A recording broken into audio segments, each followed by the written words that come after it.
Home. It's where you build your legacy, where traditions are started, seeds are planted, meals are shared, and stories are told. We are Chris and Natalie Carpenter, owners of Story Real Estate, and our team of top agents helps people find homes in Moscow, Idaho, and around the country. Have you thought about a move? Contact us to get connected with a top agent who shares your values and puts your family first. Or reach out to us about our Moscow relocation guide. Wherever you're looking to go, we can help you find home. Call us at Story Real Estate or visit us at storyrealestate.com and start building your legacy. It is the duty of the free man to resist tyranny at every turn. Every man will either watch his freedom stripped away or take action to protect what he loves. Introducing the A3, the newest revolutionary body armor from Armored Republic. The A3 is the new standard for lightweight multi-hit body armor. A3 plates are incredibly light at 4.6 pounds. The patented design captures fragmentation while remaining multi-hit capable. The A3 will stop up to M80 ball, yet comes in at only 0.7 inches thick.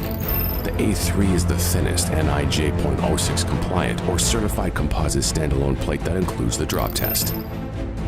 The A3 is the first of its kind, patent pending, that combines an alloy strike face with polyethylene backing, revolutionizing body armor technology by providing strength and durability while remaining sleek and maneuverable. The A3 is the new standard in lightweight body armor. The fight against tyranny just got stronger.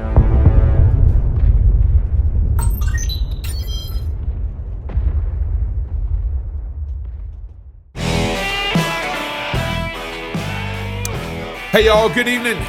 Good Tuesday evening, America. Pastor Toby Chalk Knox, I'm the Waterboy. It's good to be with you on the Fight Laugh Feast Network. Hey, if you're a fan of Cross Politic or the Fight Laugh Feast Network, and why wouldn't you be, then surely you know we have a merch store, right? Where you can buy blue sweat, right? These aren't. That's a special custom. These are special made, Yeah. but Not- eventually these will be in. He the worked merch with some store. slave labor in in Georgia. Whoa! I just want to point out that I still don't have a bright blue Fight Laugh Feast hoodie. There's only one in existence. No one else does. But if you go to the store and request it, we'll make them for you. So send your emails to Chalk Knox at Fight Laugh Feast. Hey, man! And complain. No, you need to go to the Rowdy Christian merch store. It's your one-stop shop for everything cross-politic merchandise. We've got t-shirts, hoodies, not bright blue ones, hats, but we've also got specialty items like backpacks. Are they bright blue? Mugs, coffee. No, they're nice, though. The Even backpacks are nice. AirPod cases. Yeah. Whoa. Visit Rowdy Christian merch. Do we have RowdyChristian.com. do we have cell phone cases? Yeah, we do. Because I think my kids are like obsessed with cell phone cases. Really? Yeah, like every month they're like, They want a Dad, look, I different- got a new one. different cell and I'm phone like, case. I don't even have a cell phone case. Yeah. I don't believe in those things. Yeah. Visit Rowdy Christian merch. Somebody and- just bought something. Someone just bought something, Rowdy at Christian. rowdychristian.com. Is that Angel right? just got its wing. RowdyChristian.com. Also, the other reason why we bring this up is because we actually are looking like we're onboarding a business partner for Rowdy Christian. Is actually a separate company from Cross Politic, and so there's some That cool we things own. that are coming up. That we own. There's some and pretty it cool helps things coming. us. Yeah. And it helps right. every little bit helps. Buy that next gift. Get a little something for yourself. Maybe, Valentine's Day is right around the corner. That's true. Again, nothing says love like buying Like an something AirPod case from for your wife. from rowdychristian.com. That's right. That was good, Toby. All right, so you guys remember the FBI raided Trump's Mar-a-Lago because he had some secret documents. They're like, can we give them to you? No! Which We're gonna happened, have a raid. Which happened in September. Yep. That's right. Keep that date. Okay, September. Okay. Okay. Days before the election. It Four was to be exact. 4 days. We'll be exact. So like the end of October? No. November 2nd, something like that. Okay, yeah. It was found out that Biden's nonprofit had His think tank. had secret classified documents in his think tank. And the FBI raided it? No, they didn't. No, they handled it differently. But check out how MSNBC talked about this. Or CBS, excuse me. 3 sources tell CBS News the classified documents were discovered in this building about a mile from the White House at the offices of the Penn Biden Center, a foreign policy research institute set up after President Biden left the vice presidency. According to a source familiar with the matter, the classified documents are small in number and were found in November in a box among unclassified material. Sources would not characterize how sensitive the documents are. Responding to requests from CBS News, the White House counsel said that on November 2nd of last year, before the midterm elections, lawyers for President Biden were cleaning out office space at the center. When they discovered the documents marked classified in a locked closet, they stopped the work and contacted the White House. White House lawyers then reached out to the National Archives, which is responsible for the records. The archives in turn contacted the Department of Justice. Attorney General Merrick Garland then tasked the U.S. Attorney in Chicago, John Lausch, a Trump appointee, with determining what is in the documents and how they arrived at the Penn Biden Center. The FBI is also involved in the preliminary inquiry, which a source says is nearing its conclusion. Okay, if you actually go back and follow the timeline. That seems so reasonable. There's a couple timeline. Yeah, exactly. There's a couple timeline things here. First, the Penn Biden Center opened after he left the office of vice president. Right.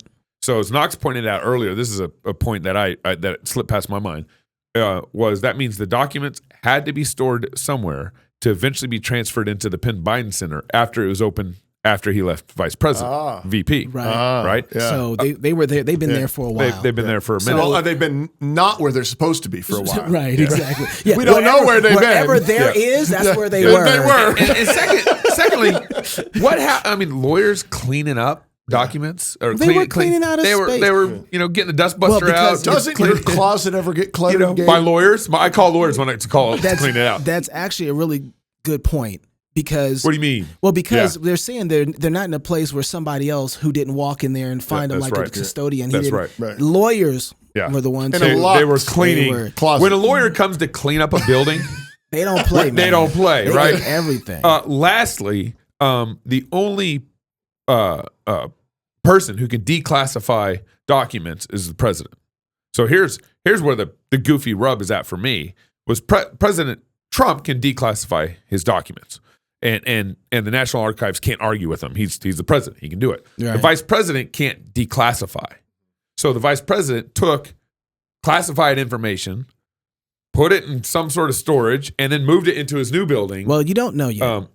We don't know. The way CBS is reporting on it, it seems to lend to that narrative. And I don't trust everything that they say. So I want to wait. This happened November 2nd. And it's just now being reported on this week. A few days before the election. Yeah, I'll follow all the timelines. One more reason why you can't trust your journalists, because why didn't they release this information then? So before I get there, I just thought about this. It's pretty impressive that we've not heard about it till now. Yeah, but what's even more impressive is that it's happening.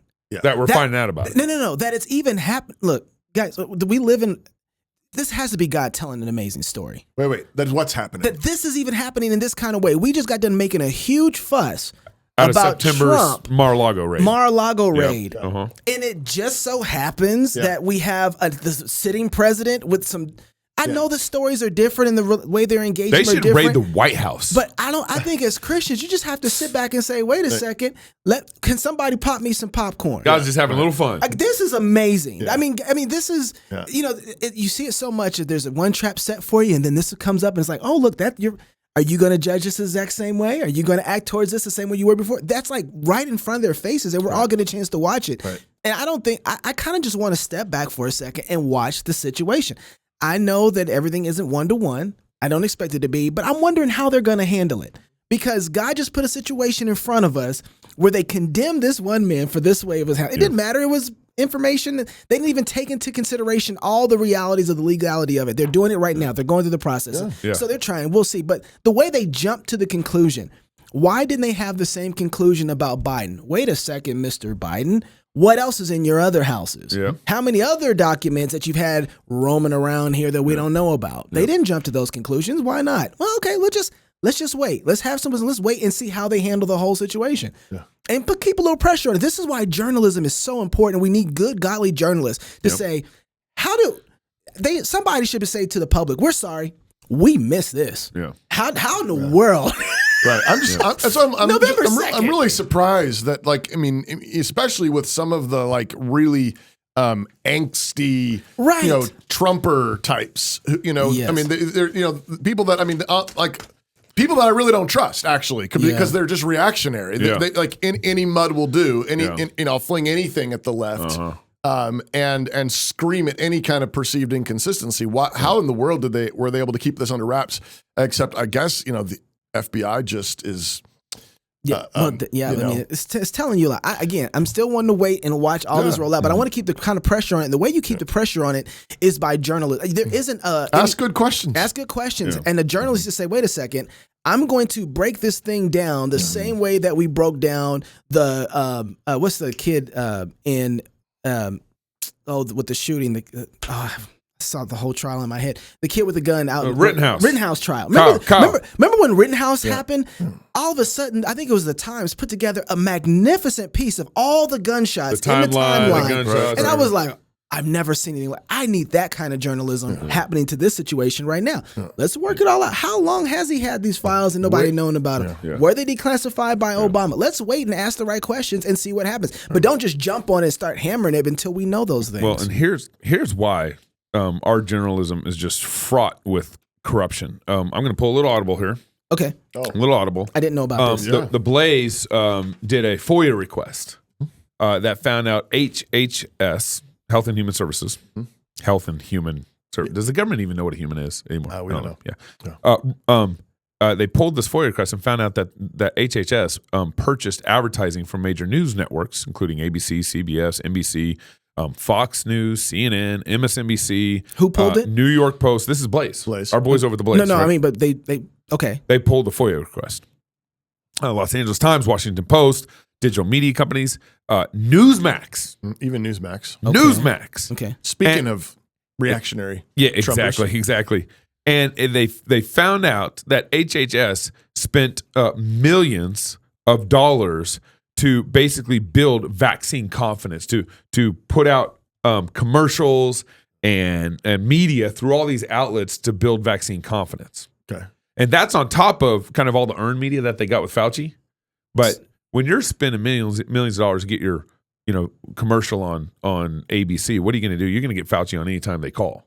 Mm-hmm. So it's kind of bought earned media, and you're also going to be reluctant to do faithful journalism. We get this money, especially for the vaccine. If the truth would reflect poorly on your commercial, on the accepted science, and so Congress, so-called, appropriated. So we don't know the real numbers, but here's what Congress appropriated.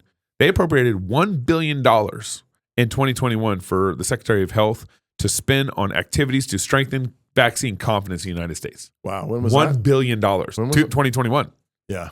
2021. Right. And so you have all these conservative outlets. Vaccine confidence. Yeah, you have all these conservative outlets being bought by Health and Human Services, taking the money. Yeah. Many, and of course, a lot of them are arguing and saying many editorial boards say they have firewall policies that prevent advertisers from influencing the news coverage.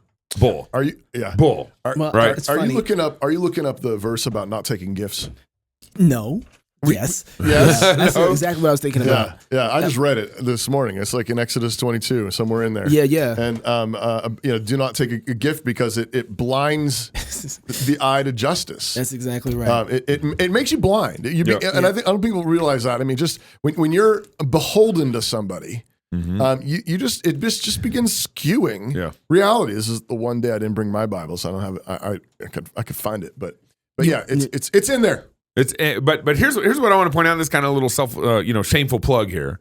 But one of the reasons why we're building what we're building here at Cross Politics is we don't want to be bought by those advertisers. Right. You don't know how many advertisers we turn down. We have a number of advertisers here. We have a number of corporate partners here. We actually sift through all our corporate partners. But one of our budgeting principles and goals is actually to fund all operations simply from our memberships. From our club memberships. So advertisers can't buy us. And the reason for that, of course, is obviously you're giving a gift to support Cross Politic when you do that. But when it's those sort of small amount gifts, $10 a month, $25 thousands a month, of you doing that. Yep. It's spread out, and that's actually diluting that temptation for us to just be men pleasers. Yeah. That's right. That's right. And what we want to do is we want to tell the truth, Yep. Fearlessly, not caring about what anybody thinks. Yep. That's right. So that's what we're trying to avoid is one big sugar daddy, one big or Pfizer coming to you, sponsor being like, hey, we'll give you $1 million in the middle of a downturn. Right. Yeah. It's nuts. So we're going to get to Massey here in a minute, but go ahead and go. All right. So Jesus is Lord in public and in private and in every area of life. And that means every area of life must be subject to his lordship. And our use of technology is no exception. What captures our attention on the screen either glorifies or dishonors our Lord Jesus. That's why accountable to you, that's the word accountable, the number 2, and the word you, Y-O-U, is committed to promoting biblical accountability in our families and churches. Their monitoring and reporting software makes transparency easy on all your devices, so you can say with the psalmist, I will not set anything worthless before my eyes. Guard against temptation with accountable to you, accountable, the number 2, you, and live for God's glory. Learn more and try it for free today at accountable2you.com/FLF. And so what I discovered kind of through all this was you have, Blaze pulling this FOIA request and seeing all this big media, NBC, MSNBC, NBC, ABC, Fox, and all this stuff taking big Pfizer money. And so no wonder they wouldn't speak out against the vax. And actually this show right now, we're going to have to take this part of the segment off YouTube. We can't even play this on YouTube right now. Right. We were suspended on YouTube in December for bringing Dr. Peter McCullough on the show again through Michael Thiessen. And so even this section of the show we can't even play on YouTube or we'll get suspended again. But learning in Kentucky, and this is an example of probably something that's far more widespread than we realize. So Kentucky's Republican, statewide Republican organization took or got a donation of $1 million from Pfizer for their building fund. Okay. This just happened last quarter. And so building fund. Yeah. So for your building fund, so for political organizations, they can only get X amount of money per donation kind of thing. But if you have a building fund, it's unlimited. How much did they give? Pfizer gave $1 million to the building fund, to the Kentucky's Republican state building fund. Yeah. Okay. So and then Delta gave $50,000, AT&T gave $100,000, Comcast gave $100,000, and so forth, all to the Kentucky building fund. How much? The Kentucky Republicans. The statewide building right now, and so they're saying. So the Daily Caller calls the Republican Party in Kentucky and says, why do you need all this money for a building fund? Are you expanding? Do you need a new building? That kind of thing. And the spokesperson, Sean Southard for the Republican Party says, we're growing in Kentucky and we need additional space. So that's their justification for this. The current name of the Republican headquarters in Kentucky is the McConnell headquarters. Mitch McConnell headquarters. Right. Okay. And so you have this Republican Party. No wonder the Republican response in Kentucky to COVID was so not just them. Inept. It was inept everywhere. It's everywhere. So, but that's my point is how many Republican organizations took millions of dollars from Pfizer? Pfizer, let me before you get there, one last point. Pfizer increased its revenue. This is according to Daily Caller. Pfizer increased its revenue by 95% in 2020 and 2021. Yeah. 95%. Right. How much did we cost again, Gabe? They struck a gold. Yeah. Right. Yeah, we got disgusting. Yeah. And it's the people who supposedly the freedom riders, right? The freedom fighters, all those guys. The GOP. There. Here I found is verse 8 of chapter 23 in Exodus. Yeah. And I read it early and I was like, man, we got to read this on there. And you shall not take a bribe, for a bribe blinds the discerning and perverts the words of the righteous. Right. Mm-hmm. How is that not what just happened? And I actually like the King James better because the King James just says gift. And I didn't look up the Hebrew, but I'm guessing that's the word. And what they're doing there in that translation is interpreting it. They say it's like a bribe. It's like a bribe. Yeah. But I think we need to taking a gift with all sorts of hidden intentions behind it is what it's getting. I mean, so often people don't come up to you and be like, "Hey, would you like to take a bribe?" Here's $1 billion. Yeah. No, that's not what people do. No, they give you a gift. They flatter you. Mm-hmm. They give you money. They give you attention. They give you whatever. Yeah. And there's not maybe like anything explicitly said, but hey, could you do this for me? Yeah. Well, you don't want to do that. Just tone of voice, just a flick of the eyes, just it's very subtle. It doesn't have to be explicit at all, but or maybe they don't even have anything to say to you, but you're thinking to yourself, I don't want that gift to stop. Yeah. I don't want to lose that gift. I don't want to lose that gift of again, money. Yeah. Maybe it's attention, sex, whatever, all that stuff. Yeah, right? Maybe it's respectability. This is Project Veritas. This is how Project Veritas is getting all their interviews. Is they're sending in women to meet with these lonely execs or whatever, and all these women are doing is just giving them a little attention, flattering them, and they start gabbing. Yep, give them a drink. That's it. We don't have the kind of men that are prepared to not take a bribe. Right. Because here's one thing too, is that that's right. The way that things are set up now in the social media and the platforms, everything is gathered kind of in one place. And so trying to get somewhere, you have gatekeepers. Right. And you would think you wouldn't, but you got a lot more gatekeepers than you think, even more so now. And so we aren't willing to just trust God, do the hard work, because we don't have men who are built for that in the same way. Yeah, this is everything we're talking about with the alternative economy stuff. That's exactly right. They even got to be careful in some of the new economy. Right, but yeah, exactly. It's not like you can go through the world without taking anything from anyone. Yeah. But you have to be aware of who's giving you what, who's providing what. Because that's what happened in 2020, 2021. That's right. Was, Apple will shut you down. Google will shut you down. Amazon will shut you down. Stripe, MailChimp. They'll shut you down. Banks. Your bank will cancel you. Yeah. And so, where are you leveraged at? Yep, right. And I think this is, business-wise, economically, I think churches, pastors, you got to be in a position to be able to speak the truth and not say, but I can't say that because if I do, my big donors will start leaving, or I'll get in trouble with my congregation or my presbytery or my my denomination. It's not just in the GOP. That's the right. GOP is this way because the church is this That's way. right. Because That's right. Because we are this way. Because that is disgusting. We haven't seen these gifts as having hooks, and this goes back to why I'm so grateful for the stance of New St. Andrews College and Logos School, not taking a cent of government federal money funding. And that's a principled stance because they're saying we don't want gifts from there. Yeah. Right. Because with the gifts come hooks. Yeah.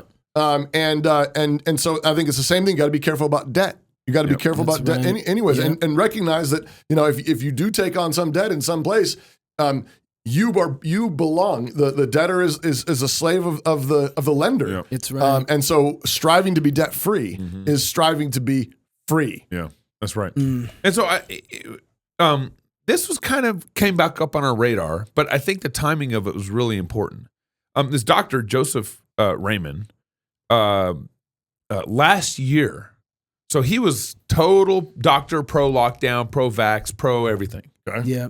And then last March? It was March 5th, I think it was. Last March. So this is 2022. Yeah, March 7th, okay. I'm sorry. Okay. 2022. He goes on. What's the show? It wasn't a show. It was actually kind of a forum. Yeah, it was a forum held by Ron DeSantis on the curtain close of COVID. Okay. Yep. And March 7th. I think we covered some of it. Who hosted this? It was the person of the year or the politician of the year last year, as far as I'm concerned. DeSantis. Ron DeSantis. I think he's a politician. I always give the person of the year, especially in this kind of time, to moms. That's the first. Moms, as far as I'm concerned, with the place that we're in right now with families and parenting and women, the attack on women, and a woman who's having children, moms are the person of the year, hands down. Right? But I think politician of the year has to go to Ron DeSantis. And he had the curtain close on COVID right at the beginning of the year last year, which is about a year and a half too short for me. So this I had my curtain call I think April of 2020. I was in February. We're done. We ain't starting. And so this, give this clip a second. He's got a couple things to say here. But roll this again. This is Dr. Joseph Fraiman, looking pretty good in this clip. My perspective throughout the early parts of this pandemic were very different than theirs.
and they're continually They still got bribing HHS money. both sides to push this narrative. Yeah. And so we need to be vigilant about this and not trust any and everything, and trust people who are repentant. Trust people. Even Dr. Bhattacharya said he was really timid about this in the beginning. I remember pushing him. He was like, "Oh, well, they're not that bad." Now he's like, "Get rid of all of them." And DeSantis like, "We're making out and said that? Oh yeah, he's like, we can't trust them anymore, which is why he's joining Politician of the Year DeSantis, trying to create their very own FDA and CDC, and kind of like how. Remember, they're creating their own health organization, a governance board in Florida. Yeah, and so you can see, it's just like, okay. So, they didn't call me about that. I didn't know about that. Yeah. And no one told me. All right. If you're single, get married. If you're married, have you some kids. And if you have kids, go baptize them. Until tomorrow, love God with all your heart, soul, mind, and strength. Love your neighbor as yourself. Go fight, laugh, and feast. This is Cross Politics. I'm sure they're going to call you pretty soon. They just want to get everything organized first. Okay, good. And then after that, I'll be ready for your call, Dr. J. Could you bless this and make sure that God blesses what we're doing? Yeah, good. I'm ready. Meet Big Ed. He has a tax-funded taste for children. Big Ed knows that the best grooming starts early. He has a plan for your preschoolers, a plan to gender confuse your grade schoolers. But if you think his grooming stops there, you have not been paying attention. Big Ed wants to liberate your daughters from old-fashioned ideas like, well, you already know. Big Ed has dorm rooms ready for you in prison buildings of learning, and professors standing by dedicated to grooming young adults in doubt and unbelief. After all, he is the gatekeeper of this brave new world, and if you want a job, you'll need to pay him with years of your life for a permission slip. Yeah, whatever. You think David paid Goliath for a certificate in giant management before those two squared off? Did Luther major in theses? Was George Washington summa cum laude in empire repellents, while Jefferson focused on ag with a minor in declarations? When the world needs saving, meaningful vocations abound for those who are truly prepared. And the truth is, despite Marxist advances, this is still America, and Big Ed is still a voluntary opt-in. So don't. Not at any level. Not preschool, not middle school, not college. It isn't complicated. When Big Ed offers you free candy, stay away. You'll thank us later. We know it's crazy, but run with us here. Men and women were created in the image of God. You don't need a government certificate of faux learning for personal validation or permission to work. You were born with divine permission to pursue knowledge and understanding, truth, goodness, and beauty. And at New St. Andrews College, we are committed to helping students do just that, to their fullest potential. In an age dominated by chaos, when learning is on a choke leash controlled by Big Ed and his many strange friends, ours is an education for outlaws, an education for men and women committed to building a beautiful and free society in the ruins of the Western world. When thinking is outlawed, only outlaws will think. Yes, Big Ed hates what we do, but his hatred brings us joy. New St. Andrews College. Liberal arts for outlaws. Mind, body, and soul.